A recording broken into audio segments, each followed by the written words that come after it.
surrounded by 6 or 8 of these things, but I stand a chance. Well, there's no problem. You had a gun, shoot him in the head. That's a sure way to kill him. If you don't, get yourself a club or a torch. Beat him or burn him. They go up pretty easy.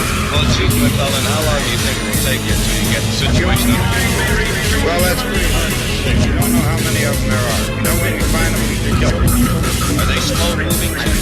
Yeah, they're dead. They're all messed up.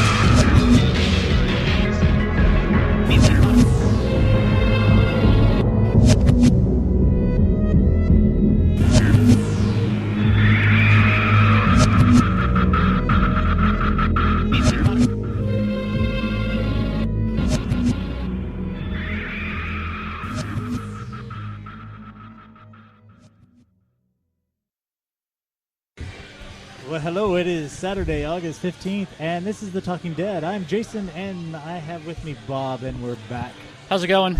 We're actually in San Francisco, and we're sitting in a bar, so you may hear the background noise, and we'll be interrupted here and there to get our drinks and to order them when necessary. That's what I'm going to have to try to avoid. Like, don't get too many drinks, Bob. Don't get too many drinks. I mean, we have an hour of the show, so we need a lot of drinks. I had plenty. So it's been a while, so what's been up? Nothing, just doing the same thing. Yeah. Nothing exciting to report. Have you ever asked me that question and I go, yes! It was so awesome. Yeah, it was so great. It's never happened. How many years have we been doing this? It's been too long. Well, we've been on hiatus for so long. We should do this more often. I'm finding out this is like therapy that I need. Doing this show? Yeah. And everybody else says they need therapy after this show. Yeah. Yeah, this is very therapeutic for me. Awesome. So, yeah, let's jump in. We just got back from, seriously, not even 5 minutes ago, just walked out of the movie theater from seeing what Bob walked out saying is absolutely the most wonderful movie he's ever seen in his life. It was magical. It was magical. And that movie was fantastic. That movie sucked so bad, dude. It was so bad. Like, I still have like this bad taste in my mouth. Like, I'm gonna need a couple of beers to get it out. Just to get it out. That's the only reason we came here. It was so bad. And I'm going to borrow the guy behind us who called it the fantastic fail. The fantastic fail. So what?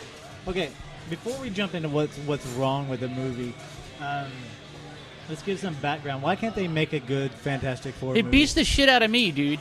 There's some speculation that this movie was just made to fail. So, for a little background, you know that those Marvel wants the Fantastic Four back really badly, right? Because now there's the Marvel Cinematic Universe, and the problem was that back in the day, in order to save Marvel, Stan Lee sold the Fantastic Four and Spider-Man and the X-Men. He sold them. He sold the rights to them to like Fox and Sony. Is there a reason why he did that? Yeah, because Marvel was out of money. There was a period when there was a period in the I want to say the like late 80s, 90s, maybe, I don't know, around there, the comic books almost died. Like, comic books almost went away.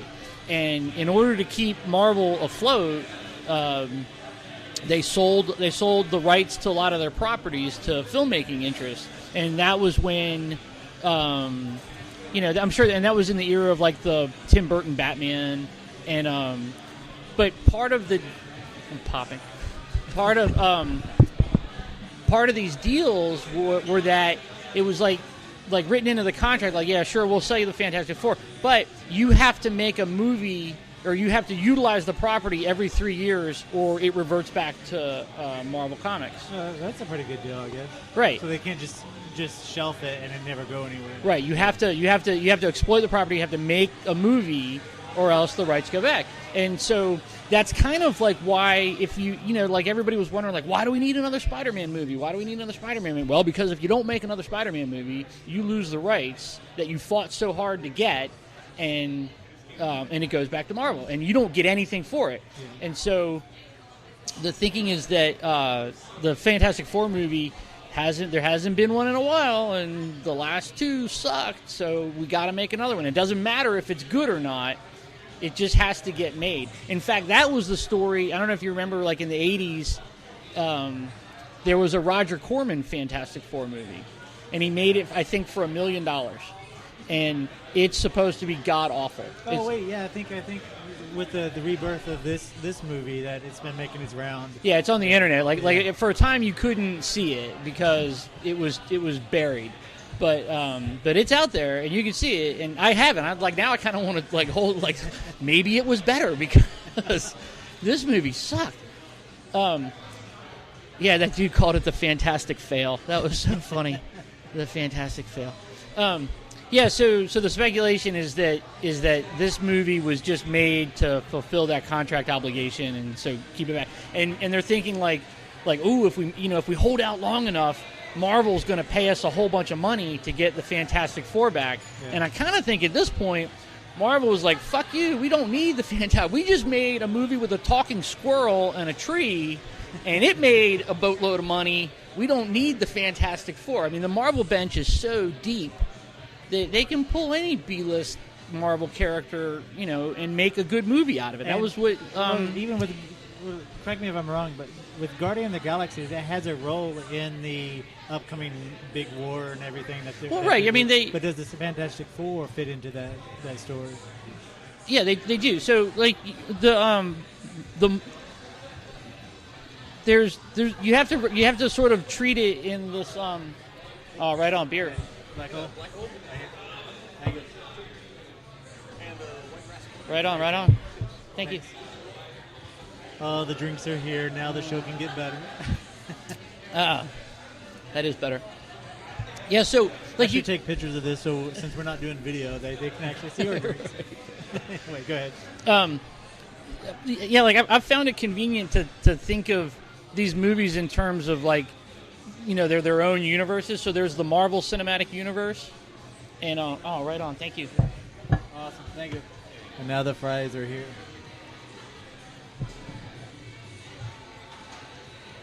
All right, so they're made to be a part of the... So this Fantastic Four movie was not part of the Marvel Cinematic Universe.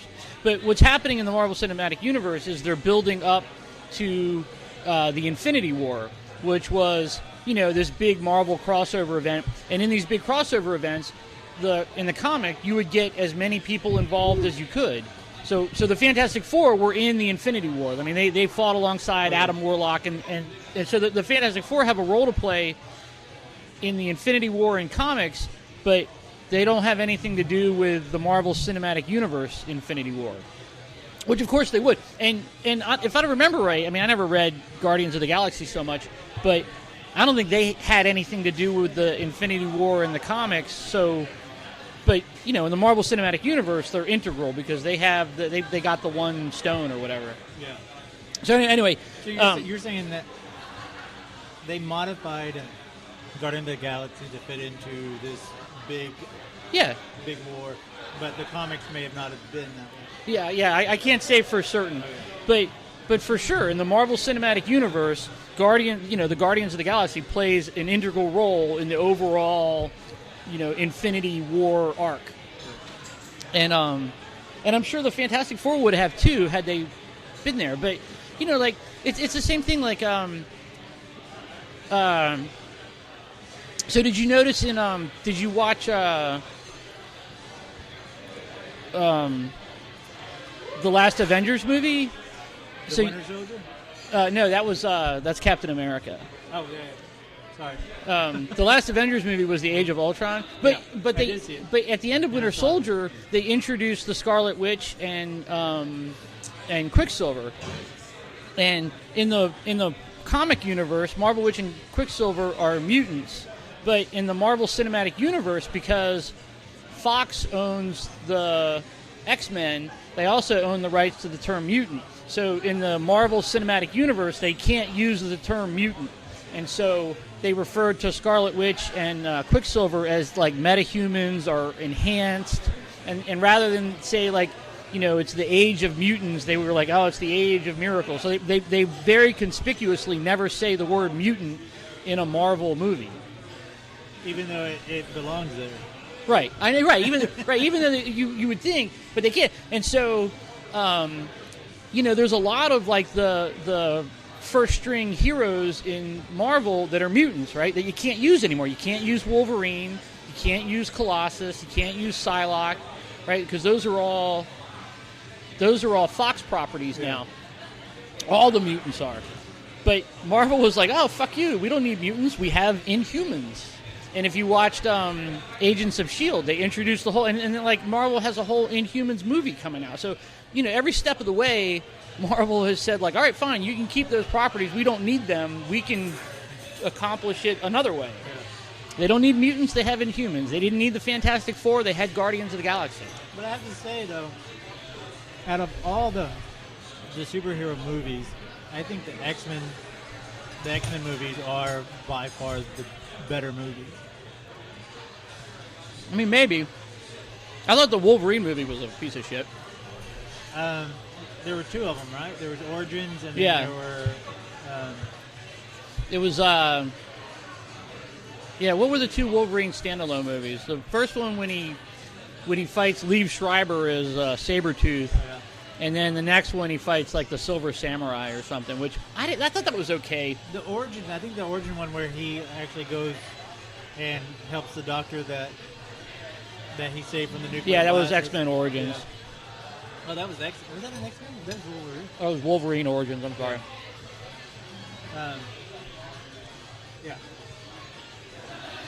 So anyway, this movie was really bad. It was really bad.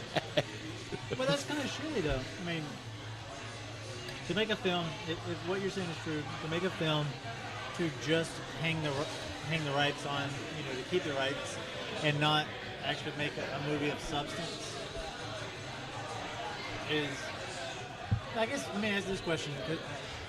I've not followed the Fantastic Four. I never were interested in the comic books, never interested in the characters, the Thing, all the, Human Torch, all that never really spoke to me.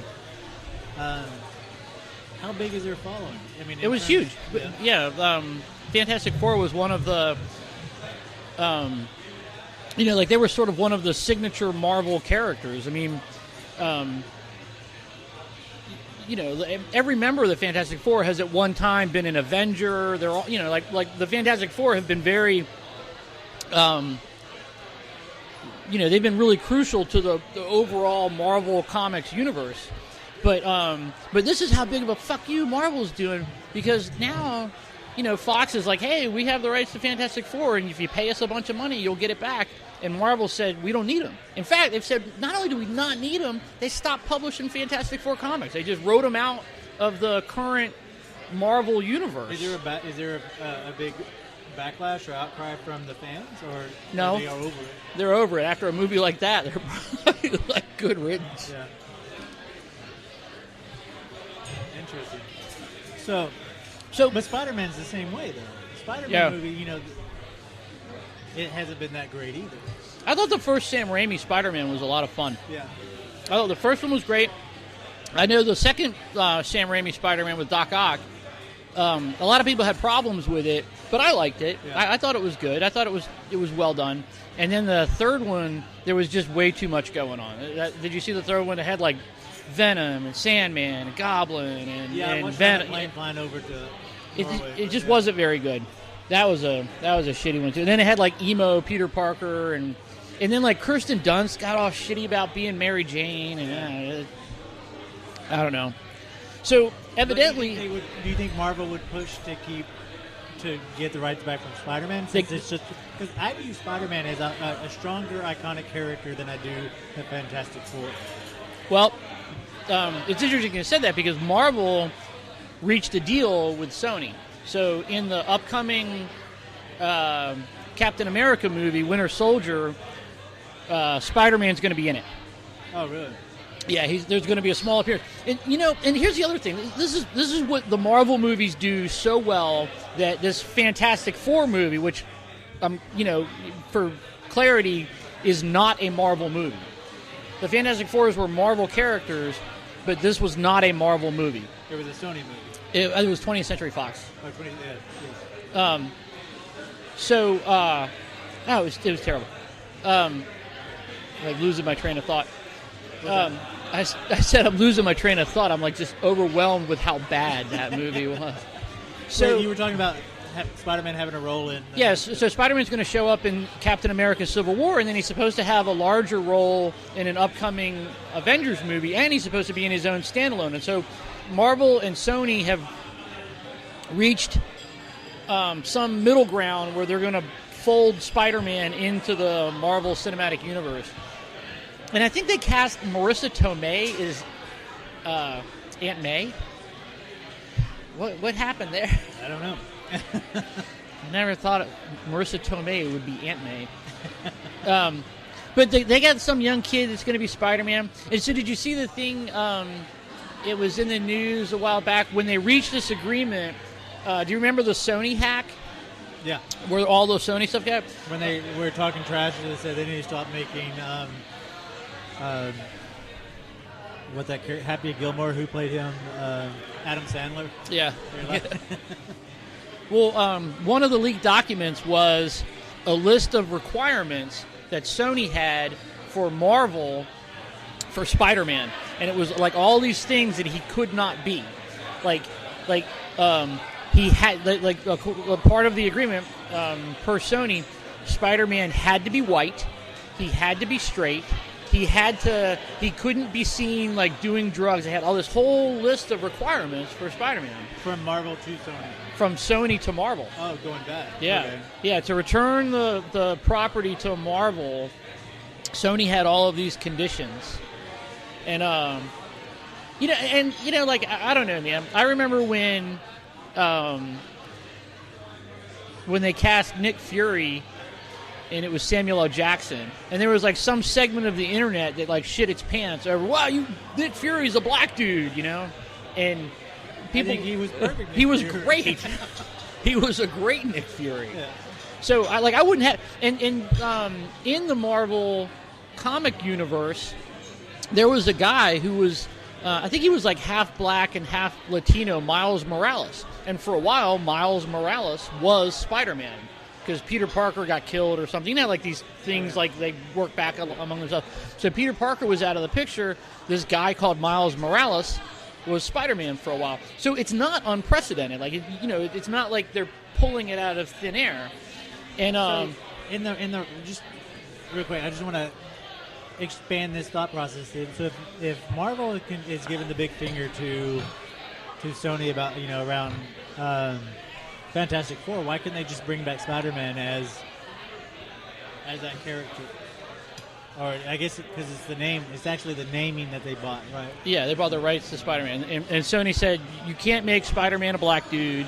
You can't make him, do these other character flaw things like use drugs or smoke or drink. He has to be straight. So, but, and so I can see Marvel wanting to get Spider-Man back. Like, Spider-Man is a really big draw. Yeah. Fantastic Four, not so much. I would be more inclined to see a Spider-Man movie than I would see Fantastic Four movie. I mean, I did go see the Fantastic Four movie, but I'm just saying there's a bigger draw for me to see that, even bigger draw for me to see that than it would be for maybe the Avengers. Yeah. And the same, I can say the same about X-Men. X-Men would be a bigger draw for me to see, maybe.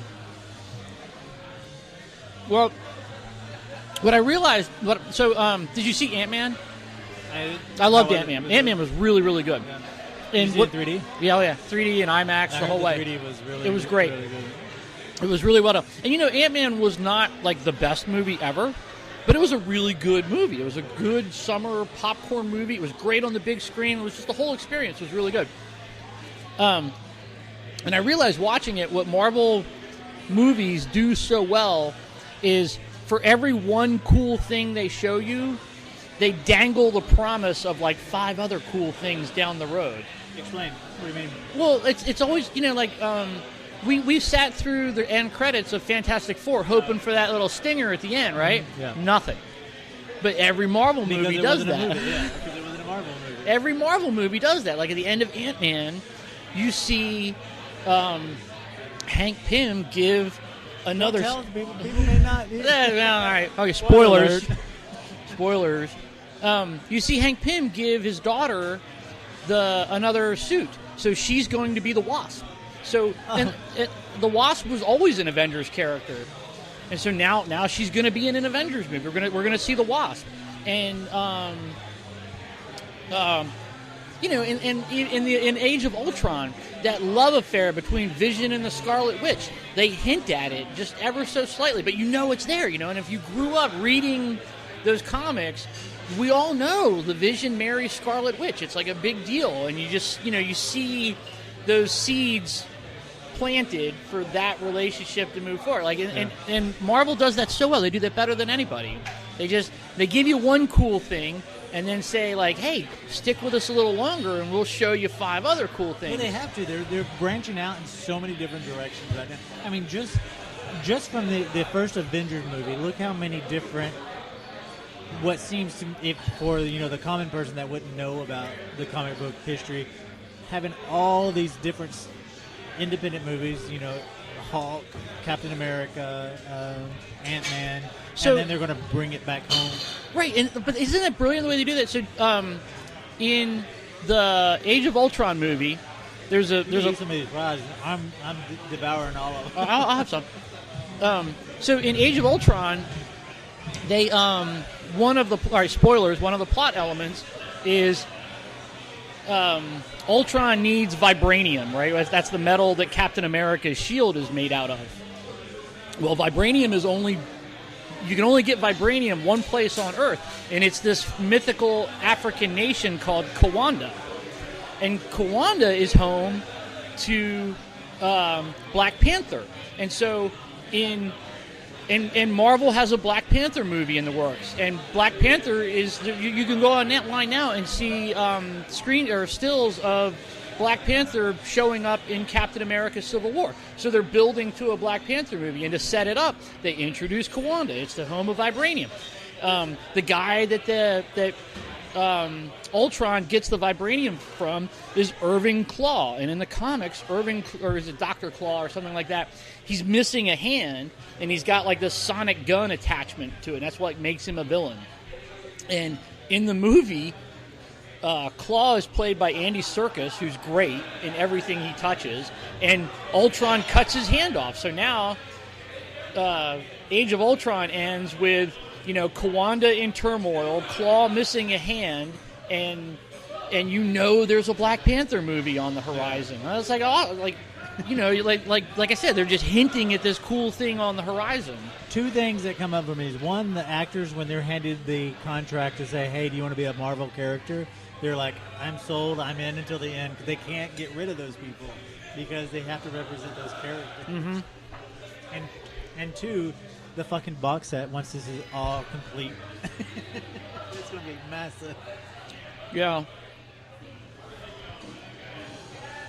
So, yeah. Marvel does sign actors for, like, multi-movie deals. It's just like, you don't show up and say, like, all right, I'll be Captain America for 1 movie. They're like, no. They're like, no, we want you to be Captain America for 5 movies. But the 5 movies may not be, like, 5 standalone films. They just want you to show up one weekend when we're filming this even other in the movie. TV series, we were talking about how Captain America, the actual guy who played Captain America, shows up in the TV series. Yeah, and so Peggy Carter shows up, the actress that plays Peggy. What is her name? Haley Atwell. She's everywhere, and depending on what time period you're in, it's like how old they make her look, because she's been, she was like in the early Captain America, and now she's in modern, it's kind of neat. It is really crafty. I didn't grow up reading Marvel comics. The comic books I collected were way different than superhero. I just never really found interest in superhero comics. But I really, really do love and appreciate kind of the spin-offs and the arcs and the, how they're just kind of pulling this all together in terms of the films.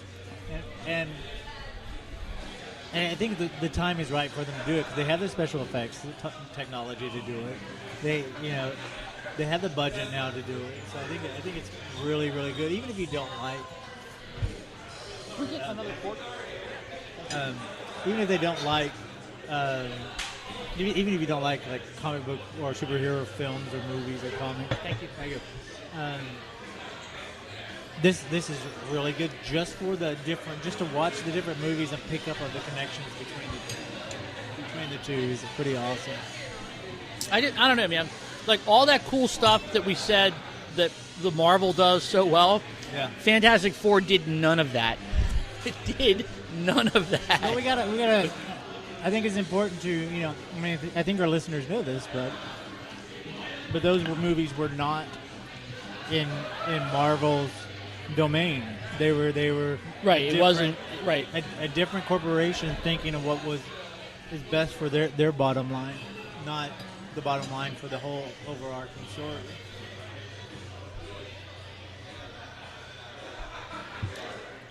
So Sorry, we're chewing. That's why Yeah. there's. when I saw, I was like, oh, maybe I'll go see Fantastic Four outside, and I looked on Rotten Tomatoes to see like what the rating was. Yeah. 8%. Damn. 8%. So It was in single digits, and I thought to myself, how bad can it be? Well, even the selling point that you got me to come out was like, yeah, it has bad reviews, but it's done by this director who did this movie. And 20th Century Fox must fucking love this guy. He must be handing out blowjobs to all the executives left and right. So get this. So the director's named Josh Trank. He's done one feature film before this, which admittedly I liked a lot. He did the movie Chronicle, which I don't know if you've ever seen that. No. So Chronicle is a found footage movie, really done, which at the time the found footage format was kind of getting tired, and so he delivered this found footage movie, and it's about these kids that they come into contact with like this space meteorite, and it gives them superpowers, and like the whole first third of the movie is them developing their superpowers and basically fucking with people, like because they get telekinesis, and so they're like they go to a diner and they're fucking with the waitress. Real quick, I may have seen this. Was there a scene in there where they were in a truck and the guy turned around? There's like a guy that turns really bad, and he turns around and just playing around and actually blows the truck, the car behind him off the road, and the poor people die, and they're like, what the fuck? Yeah, that's totally I it. have seen that. Which I thought Chronicle was excellent. And so I first thought that I was like, wow, this is the same guy that did Chronicle. Like, whoever did Chronicle understood comic books, and they understood, how to put that on screen. And so I was really hopeful. But now, like, I'm kind of learning that, like, what this guy did. So just Josh Trank, he was like this young guy that he made one short film called Stabbing at Leia's 21st birthday party or something like that. And it was a short film that he filmed like on the shoestring budget, and it was at a party, and these two people get into a fight over like a girl, and then like the hook in his film, which was sort of like the creative element, is when the fight breaks out, the guys use lightsabers. and this was before people could rotoscope in lightsabers on everything, right? So he did it. He kind of did it first, which was really clever. And then on the strength of that movie, he took his idea for Chronicle around, and like somehow he must know people in Hollywood. Like he must know all these like writers and script doctors, because like to hear him tell the story every step of the way, other writers added elements to Chronicle, because he just sort of had like this broad idea of what he wanted to do with Chronicle, and then other people added these other aspects to it that I think were what made the movie good. And then I thought that he got the Fantastic Four job on the strength of Chronicle, but that's not the case either. He was tapped for Fantastic Four before Chronicle was even released. Like, so how does that happen? He hasn't made when he was handed the reins to Fantastic Four, like, here you go, kid, here's $80 million, go make a movie. He'd never made a feature film. He'd not. I mean, he had made Chronicle, but it wasn't released yet. Well, that points to he was like such an unknown quantity. Like, how could they have had that much trust and faith in him? Well, it either points to that what you were speaking to at the beginning of this show is that they're just producing this movie to keep the rights, and they're like, it doesn't matter who the fuck we give it to. This guy has talent. We've seen it. Yeah, he'll be cheap. He'll be cheap. He'll do it. And he'll please some people. He may not please all people, and so just do it. I mean, that's what it looks like. It points to. And I mean, he did, it may be cheap.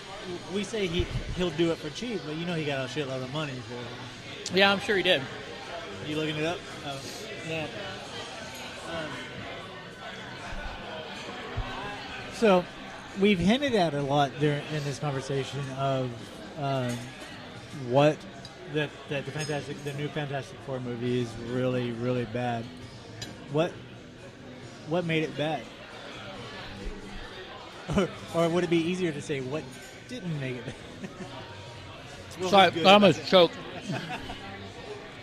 Bob just choked out. So I can appreciate that he was trying to make, his Fantastic Four movie, and it had to be different from the ones that came before him with Jessica Alba and Ian Grafad and Michael Chiklis and. So was this story different than the original comic book story? Yeah, it was. Yeah, so the Fantastic Four origin story, the canonical Fantastic Four origin story, is very close to what they were doing. Like they get some of the beats right, or maybe not right, but they hit some of those beats. Like Reed Richards and Ben Grimm were childhood friends. Sue Storm and Johnny Storm are brother and sister, although in this case adopted. Weird. And so what happens is in the comics, Reed doesn't develop a teleportation device. He makes a spaceship. And, oh, really? Yeah, and so then they go in the spaceship, and it was when they're in space that they get exposed to cosmic rays, and then they crash land back home, and they have the powers. So in the Jessica Alba, the most recent, not this new one. Yeah, the one with Jessica Alba and Ian Grafad. Did they do that? Mm-hmm. Yeah, I haven't seen it, so that's why. They go up in space, and there's a, but so here's the other thing: nobody ever gets Doctor Doom right either. Nobody gets what? Nobody gets Doom right either. Okay. Doom looked ugly in this. Oh, he was terrible. He was terrible. Anyway, finish your stuff. So in the comics, Doom is a college rival of Reed's. Yeah. Like they know each other from when they were younger, and at one time they worked together, and they're both brilliant and they're rivals. And Doom, like what a shitty name! Like when you grow up, and hey, how's it going? I'm Victor Von Doom. All right, well now I know that you're going to be the villain in this story. Like dead giveaway. Yeah, I know, right? So in the comics, like Doom, he doesn't get affected by the cosmic rays. He just he's like horribly burned in an accident, and then he puts on a suit of armor very similar to Iron Man's. So Doom gets his powers from a technological suit, very much the way Tony Stark. Yeah, and he has a mask, and he wears the mask because he's horribly disfigured. And he's also like Latvian royalty or something like that, Latveria, whatever the country is that he's from. And this was not the narrative in the movie we just saw. No, at all. No, and I also didn't like the way the movie jumped in time so much. It was like here's Reed and Ben as kids, and then now they're. Were they in high school? Were they in the science fair? Is that what they were like? They're seniors in high school or something? Was that what we were supposed to believe? And who makes a teleporter for the science fair? But let's give them the benefit of the doubt. Let's say they did make a teleporter for the science fair, high school, elementary, whatever.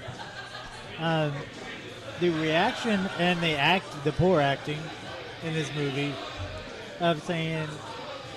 Of dismissing them, like the principal, whoever that teacher was, dismissing them after seeing that crazy shit where it blew up the auditorium, the GoPros, and just like writing them off like, oh, this is just Yeah, I know, trick. right? No, fuck that. That was I'd be terrible. like, we need to. I know. Yeah, I'm not saying you teleported that little airplane, but you clearly did. vaporized it somehow. And you fucked up the backboard here. So. Right. Clearly, there's something happening. But yeah, so Dr. Doom in this film. Nobody's been able to get him right yet. Why do you think that is? Why I do don't you know. think I think because nobody's. I think because nobody's read the comics? Yeah. I don't know. Like, I would really like to see a Doctor Doom. Like, if I were the head of the Marvel Studios and I had Fantastic Four, you have an accident where Doom is horribly disfigured, and then he steals a suit from Tony Stark. Like, why not that? Like Stark made, like all those movies are running around in the third Iron Man. There's like 56 suits flying around. Why couldn't a guy with some smarts and some resources steal one? Yeah. Why hasn't somebody stolen one yet? In the No, they comics, did. where did he get the technology or the suit? He comes up with it on his own. He just creates it. Yeah, because Kind of the same way in this movie that oh fuck, what was his name? Stretch Armstrong guy. Reed Richards. Yeah. Although they did have I always thought that which they never really capitalized on it. And like the fight scenes were just so poorly done. It was really bad. And one of the things I really like seeing is those fight scenes, and Marvel does it really well, and I've seen it done really well elsewhere. Spider-Man kind of does it well too, where you can see like this is a person that's like using these superpowers and abilities, and they know what they're doing. It's not like they're doing this for the first time. But the take on Reed Richards' stretching ability, which admittedly was like kind of a silly power, but I guess I read somewhere that they explained it that he doesn't really stretch. He bends time and space around him, and to us it appears that he stretches. So like, Why? That's a movie in itself. but I mean, it was kind of a cool. Like, why did I have to read that? Why wasn't that talked about in the film? That would be kind of cool. I guess And maybe, yeah. I just, yeah, please. Please, yeah, that would be great. Thanks. Round two. Round two. Yeah, this beer is pretty good. And we have. Yeah. So, yeah, because in this film, well, before I go off on that, I want to hear. We were talking about what made this movie so bad. We've kind of spin off on different history. What stood out for you in this movie outside of Doom? They got it wrong. What else made this movie? So Doom was completely wrong. I think Michael B. Jordan as the Human Torch. I like the choice of making the Human Torch a black dude. Like I'm really digging this sort of diverse direction that movies are going. But having said that, though, the prior two Fantastic Four movies with Jessica Alba and Ian Griffith, Michael Chiklis, and Chris Evans, who was later on becomes Captain America, he was the Human Torch. He was Johnny Storm in the first. Really? Yeah, I and didn't see the movie. he was the only part of those movies that was good. And part of the Fantastic Four dynamic, which this movie didn't do very well, was that Reed feels incredibly guilty for what happens, and Ben Grimm is incredibly disfigured. He can't go out in public anymore. And while this version of the thing looked much better than Michael Chiklis in that stupid rubber suit, it's still wrong. You know what I mean? Like this thing. I don't know. I thought Jamie Bell was a poor casting decision. Like I like him as an actor. I think Jamie Bell is an excellent actor, but I just didn't see him as Ben Grimm. Yeah. I don't know. He just wasn't. I don't know. It just didn't quite work.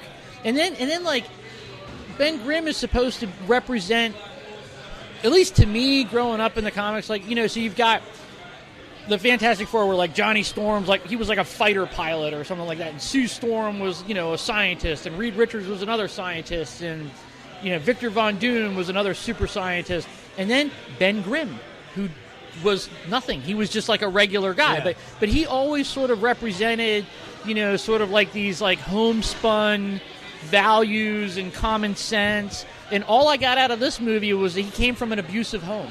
Yeah, that's it. I was like, wow. And he was reaching out to try to find a friend because he had Like that was just a wrong. That was not a choice I would have made. And I want a choice since we're talking about the Thing. There's a couple issues that came up with me. That one, the special effects in this movie was horrible. The close-up on the face of the Human Torch when he had the cuts in his face looked like it was something that you and I did when we were doing. Oh, you're talking about after he was in that car accident? I was like, spoilers. So he's in a car accident. Yeah. I was noticing that too. I was like, what the fuck? And then another horrible special effect moment is when they show the footage of the Thing ripping the top off the tank. It looked like a video game. It looked like a old video game. It looked horrible. Yeah. So I know the moment you're talking about. Like, so after Johnny Storm was in that car accident, he spins out and like the glass shatters on him, and then he's in the car with his dad getting dressed down. The close-up face. Yeah, it was like something that we would do. I know. It looked like somebody glued those little appliances onto his face with with a 2x4 and rubber cement. Right here. Thank you, sir. Thank you so much. Yeah, no, it was seriously. I looked at that and I was like, "Oh my god!" Yeah. If you look at the video that I did when we started the zombie popcorn hotline, you remember those little teaser videos I did where I'm all bloody and have all this shit on my face? It looked like that, and that's pretty fucking bad. I'm here to tell you. Yeah, that was not the best moment in the film. But so. Yeah, and so Michael B. Jordan, another fantastic actor. That I think that the tone that they have for the Human Torch, they miss that too, because again, here's part of the dynamic of the Fantastic Four is Reed feels incredibly guilty. He did this to them. He blames himself. Ben Grimm is like, now he's a monster. He's a thing. But Ben is like like this, sort of like that homespun common sense guy who's not the best at dealing with it, but he's dealing with it, right? Yeah. And then you have Johnny Storm, who loves it. Johnny Storm loves having these powers. He loves it more than anything else. He loves being the Human Torch. And I didn't see. That's pretty fucking awesome. Yeah, it's a pretty cool power. Turn it off and on when you want. Fly around, flame on, right? It's great. So I didn't get that at all. And I thought, like in the prior two movies, that Chris Evans really brought that tone to the Johnny Storm character. I think you're pointing at something really interesting, because the character development in this movie was horrendous. There was nothing in this movie, even when they were trying to show the childhood experience. There was no connection to it. It was very stale and very just blah. And I mean, actually, the whole movie felt that. I think that's the whole movie felt like. It was like we were, and I'm okay when a movie takes its time, I don't think necessarily the pace was off, but I think it took a long time to get there, and when you finally got there, you were disappointed. Yeah, you're like, right. And look, and then it had that, the Fantastic Four dynamics that it did try to cover, we have to work as a team. It was like that you were hit over the head with a brick. I felt like I was watching an after-school special. Like the adoptive dad dies. Spoilers. The adoptive dad dies. There's that whole like Uncle Ben moment, and he's like, just promise me you'll take care of each other. Yeah. We're a family. Oh God! The entire time. I got to the point that it happened so much that the movie started making fun of itself when they were just like going, "Stop giving the speech." Yeah, I thought that was some really like ham-fisted writing. Yeah. Like maybe they were sitting around in a room like, guys, it's been a page and a half. We haven't mentioned family, so we got to put that in there. Yeah, it was really bad. Just as bad as the ending scene. Yeah, that was terrible. Say it again. It's fantastic. God, that was so bad. It's a fantastic film. Yeah, that was awful. And, I just think that there was so much potential there, though. Yeah. And they fucked it up. Yeah. Josh Trank, you let me down. Josh Trank, you let me down. We're going to send this directly to his people. Dude, I listened to one of the podcasts I listen to all the time is surprise, surprise, the Kevin Smith podcast, Fat Man on Batman. Yeah. And they talk about like geek stuff and movies all the time. And he did 3 hours of interview with Josh Trank, and it was maybe more than that. I mean, it was split up into 3 shows. Yeah. And I thought Josh Trank was like completely engaged. Maybe that's what it is. He must be a charming motherfucker because that's how he got to the position. Right. He and I was so they were talking about like how so how like one of the strengths of Chris Nolan's Batman, especially the Dark Knight with Heath Ledger, was that like that was just a really great crime thriller, right? It just so happened to have Batman in it, but it was, even if you took Batman out, it was a really great crime thriller movie, and they were sort of saying like this. Even though it's not a Marvel Cinematic Universe, they were trying to tell like a science fiction story, which fine, that's cool. Like I'm all down for a science fiction story, but big deal. Like what they open a portal to another dimension, get some powers, and then fight a guy. That was kind of the whole movie, and it takes forever to get there. And it was such lackluster of the getting to the other dimension. Yeah, it was just like. It made me care, and you didn't. Right. Yeah. And then it was kind of like, and then it was just, I mean, when the characters start doing things that I think are counter to who they are, is where the movie goes wrong, right? Like Reed Richards would have, spoilers. They're in Area 57 in that containment facility, and then Reed Richards just escapes and is gone for a year. Yeah, like it's just like he's escaped. Jump forward 1 year, we still can't find him, and now we're sending Ben Grimm on these tactical missions, and he's out like killing people for the American government. Like that would never happen. Yeah. Well, Reed wouldn't have left. Ben wouldn't have done that. I don't get it. And then when, like, I do kind of... Wait. In the spirit of the movie, he was a scared kid. That's why he ran. That was their reasoning behind it. Well, maybe. I'm not giving justification to it. I'm just saying that was a really weak... Man, I always thought that the stretchy powers was like the silliest power ever. I've always like, all right, well, Fantastic Four, I kind of like Johnny Storm. The thing's cool, but... Then you got this other guy who stretches, like, big deal. It's like, what is that comic, or the parody of the super spy powers turning into water, and there's like, we have a bucket. Yeah. What was that from? That was Super Friends, Zan and Jaina. Yeah. He can turn into anything as long as it's water. So do you remember The Incredibles? Yeah. The Incredibles was the Fantastic Four. Yeah. So Mr. Incredible, right, was the thing, although he was human-looking, right, because he was super strong. Yeah. And then you had, rather than the Human Torch, you had a speedster. That was the little son Dash. And then Violet, she was the Invisible Girl. I mean, all the powers were the same, exactly as the Invisible Girl. And then the mom was Elastigirl, who was Reed Richards, because she was stretchy.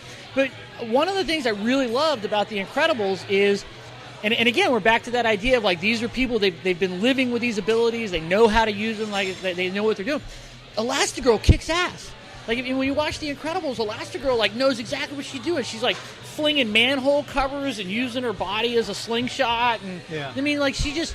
It worked. Like, they made stretchy powers which I had previously considered to be the silliest of powers, like believable. And I was like, wow, maybe it's not so bad to have stretchy powers. But how does that counter what you said earlier, that he doesn't have stretchy powers? He's actually bending time. Well, it looks like stretchy powers. Yeah. So, that's just their rationale behind the stretchy powers to make it a little more believable, which I could, it makes it easier to swallow, I guess. Yeah. And I was already down. Like, you didn't have to convince me. I thought it was a clever excuse for the stretchy powers, like a clever explanation, but at the end, it's still stretchy powers. Yeah. Yeah, and what I missed, what I like about the stretchy power is in the comics and even in the cartoons, of when he's in fights, of like when they actually grab him by the throat and they have him cornered, he actually wraps around their body like a boa constrictor or something. Didn't happen. No, all he did at this is like he could punch a guy across a room. Yeah, with both fists. Right. Yeah, they just, I don't know, man.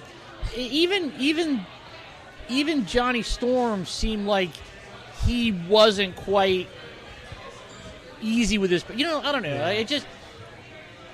It was really all the beats were wrong for the characters. Yeah. I just 9 minutes. I was just saying that I think we. Yeah, man. We're good. Thank you, sir. I think we kind of got the message out. This is if you want to go see a movie and you don't really give a shit about the movie you see, go see it. Well, don't take my word for it. Like, have your own opinion. But my verdict was it sucked. Like, as far as I'm concerned, Josh Trank owes me $12. Yeah. Yeah, it was. I found myself yawning in that movie. It was really bad. And again, it had a slow pace, but I was okay with it because I was like, oh, but there's going to be a payoff at the end, And why? Like, I thought there was going to be this moment, and the Marvel movies do this all the time, where all the heroes they have to fight each other. Yeah. But it's fun, right? I get it, right? And there was like that puny gods. Yeah. Right. And there was that moment where the Thing was going to fight Reed Richards. Like, we were going to see a fight. I was like, hot damn, we're going to see a fight. And it's like it's over in an instant. He just headbutts him and it's over. Yeah. Weak. Yeah. That should have been a fight. That should have been a whole 5-minute set piece where we get to see. Because here it is. Reed Richards has been living with his new stretchy power for a whole year. Yeah. And he's good enough at it that he can change his face and alter his appearance. And then he gets headbutted by Ben Grimm and goes down. Yeah. And they did have a fight, but they just shifted. It was like, we're best friends? No. Yeah. We're best friends? No. But I care about you. No. And now we're suddenly best friends again. Yeah, that was. I mean, I could see Ben would be. I get it. They were angry, and I thought I was like, okay, very cool. Here's the fight. It's coming up, and it was what a letdown. Yeah. And I even thought the fight with Doom was a letdown. Like, how'd they beat Doom? What did they outsmart him? They didn't do shit. It was them throwing him in a ravine. They talk and say, we're into this together, to reinforce that idea. And then they kicked him into the power stream. Yeah, the way they beat Dr. Doom was they made the Thing invisible, and then the Thing punched him. Yep. The end. That was it. That was the whole... And it wouldn't have been so bad if it wasn't so this was, right, remember the dialogue? It was like, he's stronger than all of us. Yeah. No, we were like, he's stronger than each of us, but he's not stronger than all of us put together, or some shit like that. God, it was so... Again, you're hit over the head with this teamwork brick. Totally. But you know why? Because they are they were the fantastic fail. Fantastic fail. I think we're reaching the end of the show. So, is any final thoughts or words that you want to say about this movie? Yeah, totally. Go see Ant-Man. Ant was great. Ant-Man was really, really good. Ant-Man was a lot of fun. Yeah, go see Ant-Man. Wait for video for Fantastic Fail. Yeah. And then maybe if you're like really a glutton for punishment, check out the Roger Corman one from the 80s. I hear that's... You'll have more enjoyment with that. Yeah, it might be more enjoyable. Yeah, because that one's free. You can see that for free. Awesome. But like, don't you just hate it when they get it wrong? Like, I just fucking hate it when they get it wrong. And that's sort of like, that's sort of been the joy of the Marvel movies, is because, like, sure, it's a little bit different. You know, like the characters, they look a little bit different. They Yeah. you know, the pieces fit together just a little bit differently. But at the end of the day, they get it right. They're true to the characters. You know, like they do great things, and it works. Well, that's what you want is a movie who makes you connect with the characters, and that makes you feel like you understand their motivation, that you understand their universe, that you want to root for them. You know, this movie didn't do it at all. No, I mean, you know, I like that. I like that they take the Fantastic Four serious enough that you get a movie, right? I like that. You know, the world is. We live in a world where these characters are taken seriously, but Wait, you really, after seeing this movie, you really think they were taken seriously? yeah, I think they were, because warts and all, at least the movie seemed earnest. You know what I mean? Like it seemed at least like it was an honest attempt, but I think a missed attempt. But they changed the story of how they got their superpowers. They changed the looks of one of the main villains. Okay. So here's the thing: if you watch you know, I'm gonna suck on Marvel dick for the rest of this thing because I fucking love those Marvel movies. Age of Ultron was so good. Ant-Man was so good. And sure, in Age of Ultron. Yeah. Do you want some water as well? No, thank you. Thank you. In Age of Ultron, they create the Vision, right? Paul Bettany voices the Vision, and he's like they make like this robot body for the Jarvis program that Tony Stark invented, and it goes into this robot body, and then it becomes the Vision. Yeah. And that's not how the Vision was created at all in the comics. And in fact, I kind of forget how. I think like Hank Pym made him or something. But it doesn't matter that it's slightly different. You know, it doesn't. Said no. I know. It doesn't matter that the origin story is slightly different. It's just we get there. So I was okay with them sort of changing the Fantastic Four origin. You know, fine. It's not a spaceship. It was a teleportation device. I mean, fine. I'm okay with that.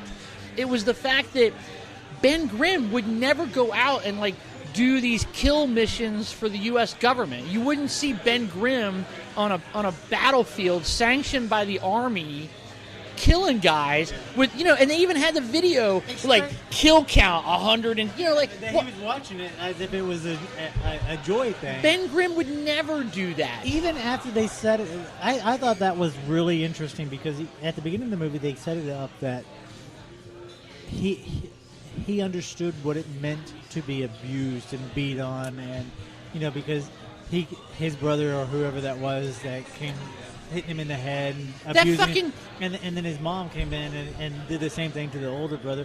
That what that set up, the story, the narrative that set up for me is like, oh, he's building, you know, compassion, that, you know, this is not how you live life, Right. and then for them to go, we'll make you better if you go kill all these people, and that he takes, you know, Right, he just enjoyment goes, on that. yeah, fine. Yeah.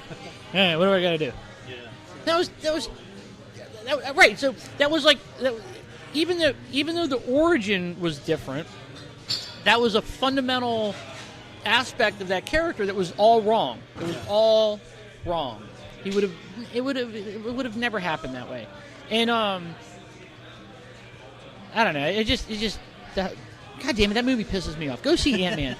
I think that's the moral of the story. That movie pisses us off. Way bad. Yeah. Well, that's our show. We're done. So, if you've seen the Fantastic Four and you disagree with us, please let us know. You can actually let us know by visiting our website, zombiepopcorn.com, and send us an email via the contact page in the upper right-hand corner. Just click on that and send us a message. Tell us what you think. If you agree with us, tell us what you think as well. We look forward to hearing from you, and we're happy to be back. And see you in the next show. Thanks. Good times.